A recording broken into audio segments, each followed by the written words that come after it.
ચાલો આજે આપણે બનાવીશું ગાજરના મસ્ત એવા પરાઠા. તો એના માટે આપણે 3 નંગ ગાજર લીધા છે અને સારા એવા ક્રશ છીણી લીધા છે. ત્યાર પછી આદુ લસણ મરચાંની પેસ્ટ બનાવીશું અને એક નાની એવી ડુંગળીને કટ કરી લઈશું. ત્યાર પછી બનાવેલું બધું જ મિક્સર જે છે એને ગાજરમાં નાખીને તેમાં 2 થી 3 કપ જેટલું લોટ તમે એડ કરી શકો છો. તમે મેંદો પણ લઈ શકો છો. હાલ મેં ઘઉંનો લોટ એડ કર્યો છે. ત્યાર પછી આપણે એમાં બધા મસાલા જેવા કે મરચું, હળદર, ધાણા જીરું પાવડર, મીઠું, આમચૂર પાવડર અને ઘી નાખીને તેને સારો એવી રીતે મિક્સ કરીને એક લોટ બાંધી દઈશું.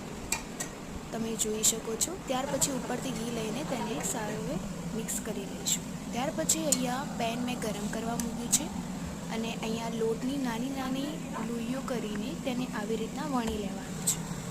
વણી લીધા પછી તેને બંને બાજુ કે તમે બટરનો પણ ઉપયોગ કરી શકો છો. તેનાથી બંને બાજુથી તેને શેકી લેવાના છે, જેમ તમે જોઈ શકો છો.